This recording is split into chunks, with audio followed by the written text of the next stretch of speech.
exist right now in the understanding of food and agriculture as they are and as they will be. So with that, let me just turn it over to Jack. Jack, thank you and welcome to the Ag Innovation Showcase. Appreciate it. Well, thank you so much. It's really a pleasure for me to be here, and I'm going to start putting up my slides here, and hopefully everybody will be able to see those. Okay. Well, it's exciting to be here. It's exciting to be talking about this because in many ways, it's just one of the most important topics that exists today. And the topic of my presentation, can agriculture save the planet? And when we think about that, in many ways, there's nothing we do that has a bigger, more negative impact on the planet than agriculture. And yet there's nothing more critical for our daily survival. So the challenge that we all have is how to maintain and grow the benefits and reduce the negatives. And this is an enormous challenge. And so that's why I appreciate the subject of the conference, which is a call to action, because we all need to take action today. And we need to do it in the areas of the themes, which are making healthy people, a healthy planet, and healthy economies for farm communities. So we need all of those things to have a sustainable and nutritious food future. And so I want to talk a little bit, though, about the challenges and impacts, particularly in terms of agriculture on the planet and on people. So as I said, there's nothing more important than agriculture. If we were to look at agriculture in terms of land, 40% of all the land on Earth that could be used for agriculture is already being used for agriculture today. The amount of cropland is the size of South America, the amount of pasture land, the size of Africa. So in terms of land, there's just nothing bigger, nothing more important than agriculture. If we were to talk about water, well, this is the Aral Sea back in 1973. And if we fast forward to today, what we find is it's no longer a sea at all. And that's largely because of agricultural withdrawals of water. 70% of all fresh water that people use goes to agriculture.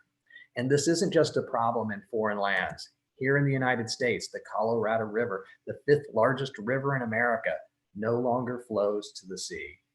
So these are not the problems of 2050. These are the realities of today. If we were to talk about climate change, 10 to 15% of all greenhouse gases come from agriculture. Another 10 to 15% come from deforestation, 80% of which is caused by agriculture. Now that's almost as much as the energy sector, and it's more than anything else. So the problem though is that when we go and we listen to the media, most of the conversation is about energy policy, very little about agriculture policy. And yet for every dollar you invest in wind and solar, you get less than $1 back because they're less efficient than fossil fuels. Now those are critical long-term investments for our future, no doubt about that. But for every dollar you invest in agriculture everywhere in the world, you get $1.43 in return. So you have to wonder, would consumers rather pay more for their energy or less for their food to get a cleaner environment?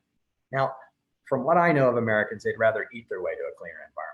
I can say that because I don't work for the government anymore. So how do we get people to be excited about the opportunity of agriculture instead of concerned about the challenges of agriculture? And that's part of what we're going to talk about today. Now, most of you know that we need between 60 and 100% more food by 2050, but we need to do it using less land, less water, and fewer inputs. So we have to do everything better tomorrow than we're doing it today, and our rivers and our lakes are already running dry. This is a challenge. But there's also the challenge of going from 7.8 billion people on the planet to 9.5 billion people by 2050. So not only do we have challenges today, but we have a growing population, a couple more billion more people that will be added to the planet. So that's also a challenge. But there are more challenges as well. Tonight, about 690 million people, nearly 700 million people will go to bed hungry. That's unacceptable. And it's understandable that people talk about broken food systems, 690 million people. And each year, approximately 9 million people die of hunger. That's more than tuberculosis, road accidents, HIV. You add all of those up, and it's not as many people dying as from hunger. And yet, how many headlines does hunger get? Virtually none. And part of it, though, is that 9 million is such a big number that it's really hard for people to wrap their minds around. So let's think about it differently. That means about 20,000, 25,000 people will die today of hunger. That's 1,000 people every hour. That's one person every 4 seconds, mostly children. Now, there's nobody who wouldn't go and act to try to save that one child, but when it's 9 million, it just becomes an abstraction. So how do we get people to understand that those statistics are all real people with real lives who need our help? How do we make it real? Now, in addition to the hunger problem, we also have an obesity problem. If you went back to 1975 and you looked at the rate of obesity in the world, what you found is that virtually no countries had obesity rates above 15%, and most of them were just 5 or 10%. So very low obesity rates just in 1975. But if you fast forward to today, what you find is that most of the world has obesity rates that are above 30%, and now we're getting above 35, 40%. And that's incredible in just such a short period of time. So there is a real change that's occurring. But what we need to keep in mind is that for 10,000 years of agriculture, the single job of agriculture was to produce more food. So we exist at that unique moment in time where we're transitioning from needing more food to needing better food. And so that's going to cause some disruptions and some challenges, but we're at that unique moment. So as I said, is our food system broken? Well, when you think about 690 million people going to bed hungry, when you think 2/3 of Americans are overweight or obese, that certainly sounds like a broken food system. But if our food system is broken today, when was it not broken? Was it better last year? Was it better 10 years ago? And the language that we use is really important. So let's think about where we've come from. 690 million people going to bed hungry. That's less than 10% of the people on the planet are going to go to bed hungry tonight. Definitely too many. But if we went back 30 years, it would have been about 24% of the people on the planet would be going to bed hungry. If we went back 50 or 60 years, 1/3 of all the people on the planet would have been going to bed hungry. So compared to 36%, less than 10% is actually pretty good.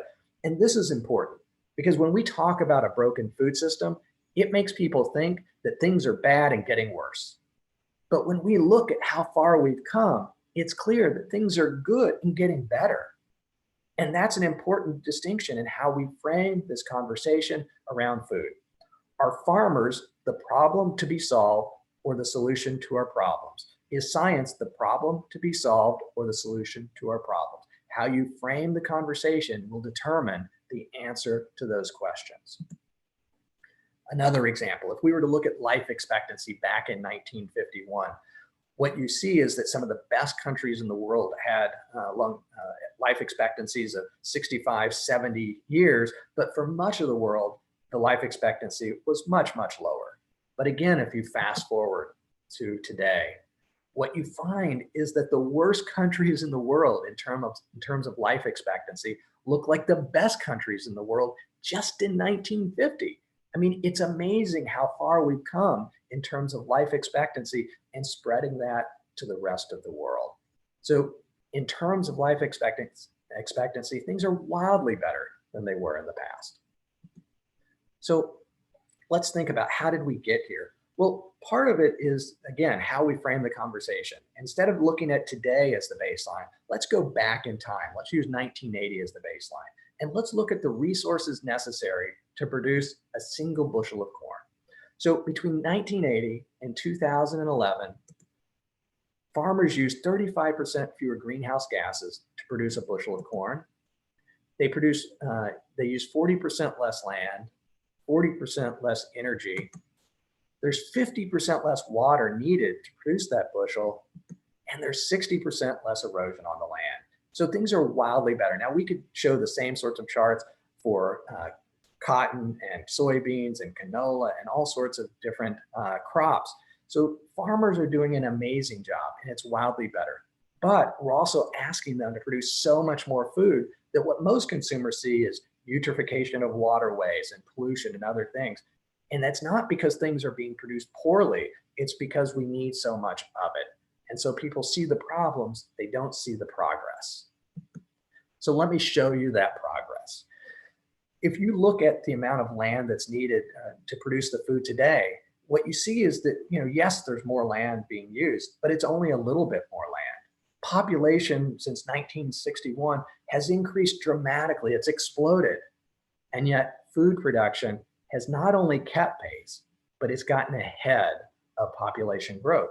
And because food production has been ahead of population growth, every year hunger and malnutrition have declined. And that's why things are so much wildly better today than they were just 50 years ago. It's a good news story. How do we make sure that people understand that? A different way. So that's in terms of human health. But what about planetary health? Again, people talk about deforestation. 80% of deforestation is caused by expanding agriculture. That is clearly a problem. But what this chart shows is that if we didn't have the productivity gains that we actually occurred, without them, we would have had to expand the footprint of agriculture, because if you don't use more productivity, you need to use more land to produce the same amount of food. And what that means is that today there are about 3.6 billion hectares of forest left on the planet. But without those productivity gains, we would have had to cut down 1 billion hectares, more than a quarter, in order to produce the food we have. So yes, people see the deforestation. What they don't see is the billion hectares of forest that only exist because of innovation. That's the good news story. How do we get people to understand that intensification of agriculture, innovation, new technologies, all of those things have saved 1 billion hectares of forest. They've saved billions of lives. Now, if we look forward though, so that's looking backwards. This is a chart from the World Resources Institute. And their question is, how do we get to 2050 and reduce carbon emissions from the ag sector? Well, what's important here is that 61% of the gains to fill that gap that we need to achieve will occur with business as usual. In other words, if scientists and companies and farmers continue to improve year after year, just as they have done for the last 50 years, we will get 2/3 of the way to where we need to be. And when you start to look at the new technologies that are necessary in order to close that last 39%, what you find is that productivity, additional gains over what we would have expected, will do part of that gap. And then reducing emissions, which is another way of saying improving efficiency and productivity, will get us there as well. So it's all about innovation, innovation, innovation. So all of the solutions to our problems in terms of the World Resources Institute's plan is about innovation. So it would seem that things are looking pretty bright if we're going to get 2/3 of the way there, but that's not enough. It's not enough to develop the technologies. It's not enough to have good ideas. So why does this particular moment in time matter so much? Well, as I've already said, we're going from 7.8 to 9.5 billion people, and that's a challenge. But it's also a challenge for other reasons. So we need to get to 2050. That's the big challenge over the next 30 years. But what's going to happen to population after 2050? Everybody talks about 2050, 2050, 2050. But look what happens to population after that. The growth slows dramatically. And it slows dramatically because by and large, we're not having more kids. 100% of population growth between now and 2050 is because of people living longer. That's a good news story. It's because of better food and nutrition. But At some point, population growth starts to slow because people start to die. And so imagine for a moment that productivity continues. We get to 2050, we don't cut down our forests and drain our rivers, our lakes, and our aquifers. And then productivity continues. For the first time in human history, we're not going to need more food. Every day between now and 2050, things get harder. But every day after 2050, things will get easier. And so that's part of what consumers don't understand. They think that things are going to get worse and worse and worse forever. But there's really this narrow window that we should be focused on, because after 2050, it's all opportunity, assuming we get there without screwing up the planet. So one thought I want to leave you with is the next 30 years are not just the most important 30 years there have ever been in the history of agriculture, and they're the most important 30 years there will ever be in the history of agriculture. And that's why we need to get it right. And that's why the technologies that you're developing are so critical. But is it enough? Well, we've already talked about the gap. And this is addressing that gap through innovation is what futurists talk about as a preferred future. If we can do these things, we will achieve the future that we want. But will we achieve these things? So that's the real question. Why do food futurists exist? So let's talk about what it's going to take to get to that future that we want. And it's important for people to recognize that science tells us what we can do, but it's the public that tells us what we should do. Just because you develop a technology doesn't mean it will be adopted. Just because you put it on the market doesn't mean people will buy it. So how do we ensure that technologies are not just created, but are implemented to solve problems? And this is a real risk to achieving our preferred food future, because we have these competing views of what the future of food should look like. On one hand, we have a slow food movement that says we should be producing food the way it was produced 100 years ago. And we have this fast, intensive food future, which says we need to produce food more intensively, producing more with less. And many of the companies that are probably on this call today are very much in that camp of thinking we need more technology, more science in order to fix this, to make the future that we want. But these trends are important, and in many ways, they're moving in different directions. And if we don't find a way to bring these two future trends together, we may not achieve the future that we want. Consumers today have never cared more nor known less how their food is produced. And that is a challenge and an opportunity. The opportunity is that people care today in a way that they didn't 10 years ago or 20 years ago. People didn't really think that much about how their food, but also they're so far removed from food production today that they don't really know what it takes. Many people, can go for years without ever meeting a farmer, maybe their entire life. And so as we become further and further removed, the policies that people advocate for, because they're passionate, may not actually be the policies that will achieve the future that they want. And so this disconnect between what people ask for and what they want to achieve is potentially growing. And I want to give you an example of that. So in Europe, just a few months ago, they announced their farm to fork strategy, which was their strategy for how to transform the European food system. And some of the things that are in that strategy are arguing that they should be using less fertilizer, less insecticide, and they want to move 25% of all agricultural land into organic food production by 2030 in just 10 years. Now, the challenge though is if Europe doesn't produce the food it needs to feed itself, somebody else will. And the country that sends the most food to Europe today is Brazil. And in many ways, Europe is exporting its environmental footprint for agriculture to the most biodiverse country on the planet. That might not be a good idea. So Europe, if it succeeds in making 25% of its agricultural land organic, what would that mean?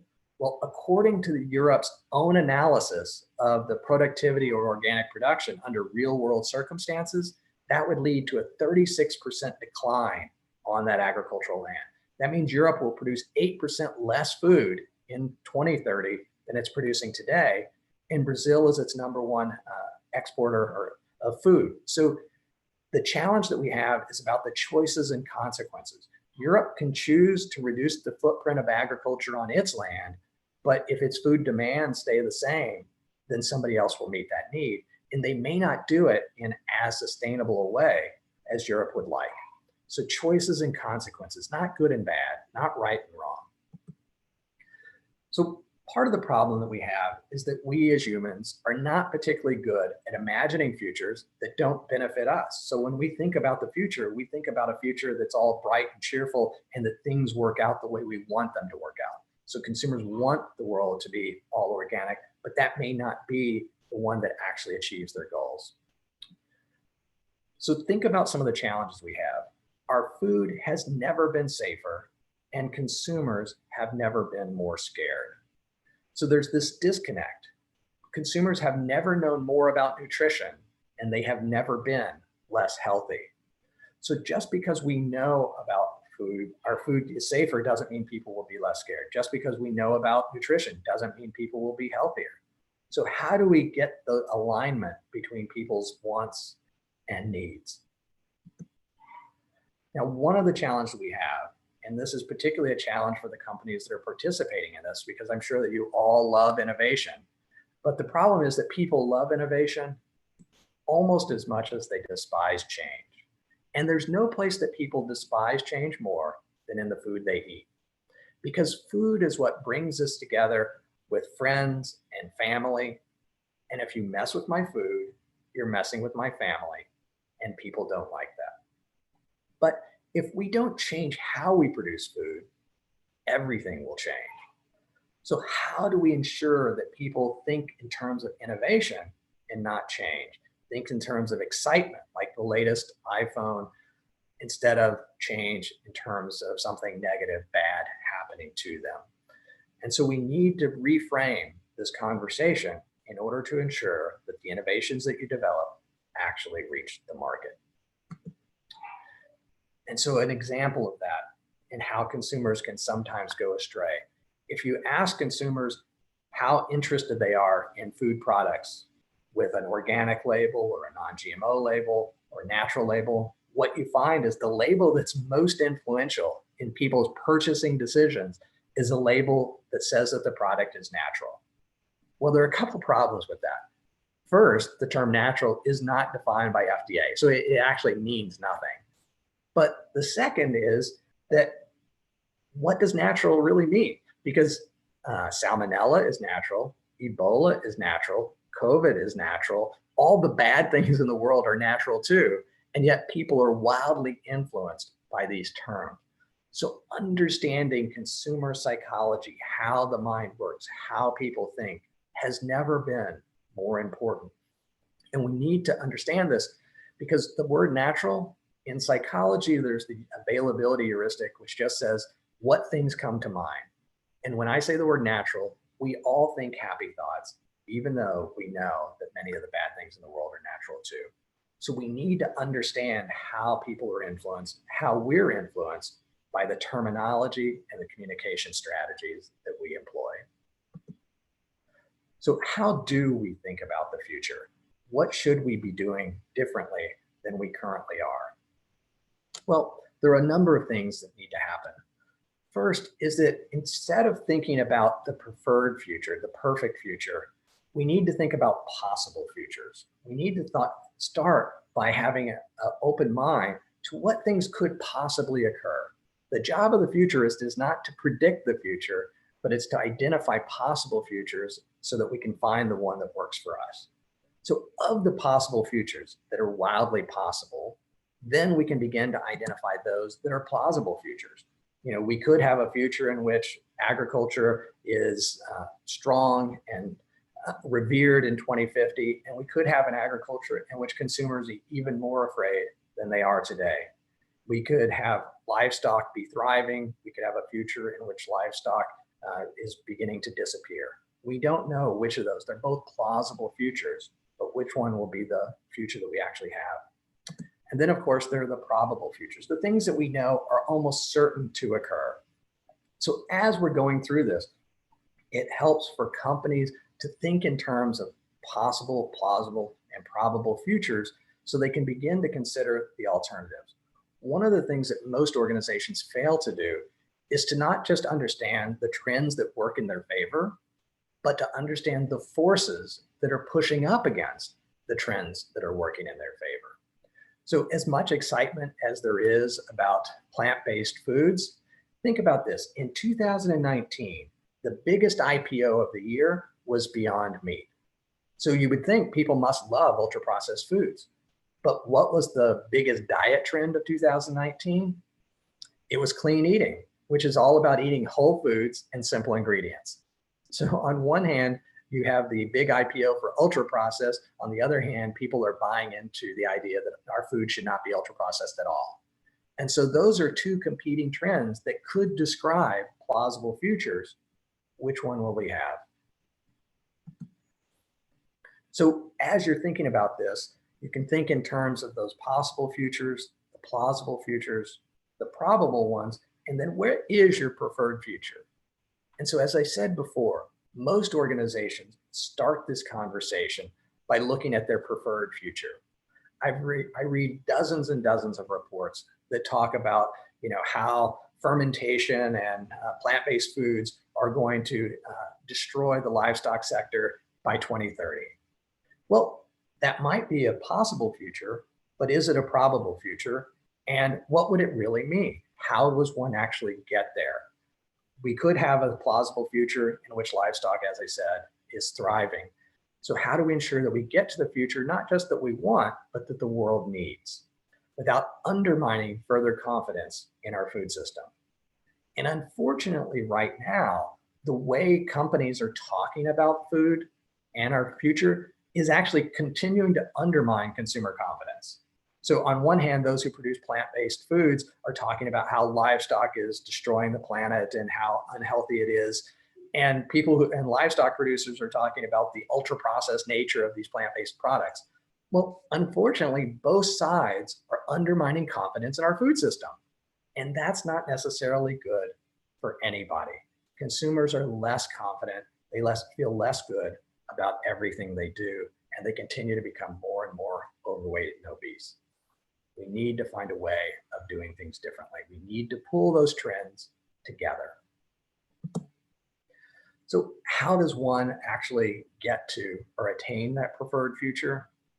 Well, part of it is, again, by looking at the forces that are actually pushing up against the future that we want. How much time should we spend on each of those? Well, we should spend, in terms of our process and thinking, about 15% of our time on possible futures, but the majority of our time, 60%, should be on those plausible and probable futures. We should really be thinking about what the future could be and will be, and then about 25% on our preferred future. So we need to rebalance how we think about the future in order to be able to find a robust preferred future and develop a plan to get there.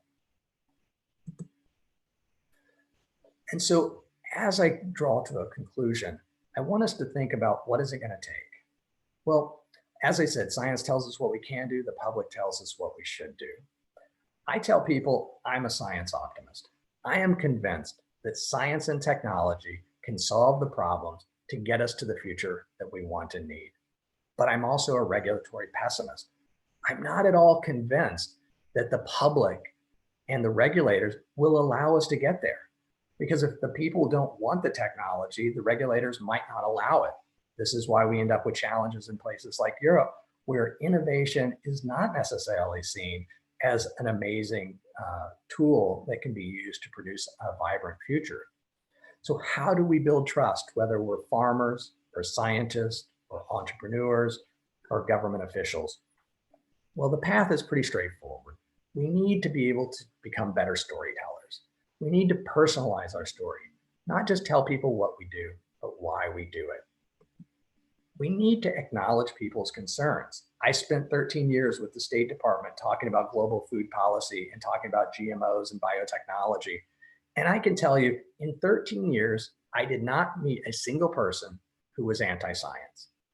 I met a lot of people who didn't trust the government and might not have trusted big business, but they all love science. So the problem was that they had values that underlay that conversation around GMOs. It really wasn't about GMOs or gluten or ultra-processed foods. It was about the health and safety of their family. So we all share the same underlying values. So we need to acknowledge that people have real concerns and that we need to find ways of addressing them. So we need to acknowledge that. But if we can get to those values that we all share, then we can actually begin to build bridges and we can find things that we can all agree on. We all want a sustainable future. We all want it to be healthy and nutritious for all. We all want vibrant farm economies. So how do we focus on getting the things that we want instead of focusing on our differences? Because we don't ultimately know how we're going to get to a sustainable future. The reality is it's probably going to take a menu of all of the options. That's the role that the World Resources Institute has suggested. It's not going to just be GMOs or organic. It's going to be gene editing, GMOs, organic production, regenerative agriculture, cell-based meat, plant-based meats, better livestock production. All of those things are going to be necessary in order to get there. And so let's think about that, because if we need to double meat production or protein production by 2050, that's like another $1 trillion, $2 trillion opportunity. So what are the chances that plant-based foods are going to become a $1 trillion business in just 20 or 30 years? Not very good. So we shouldn't be focused on trying to compete for the pie that currently exists. We should be talking about how we're actually going to fill the pie that's going to come.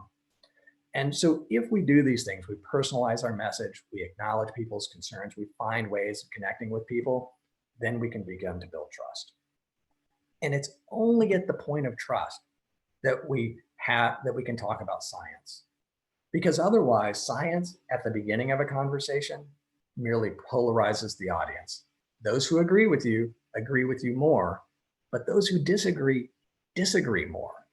And so we need to find a better way of doing this.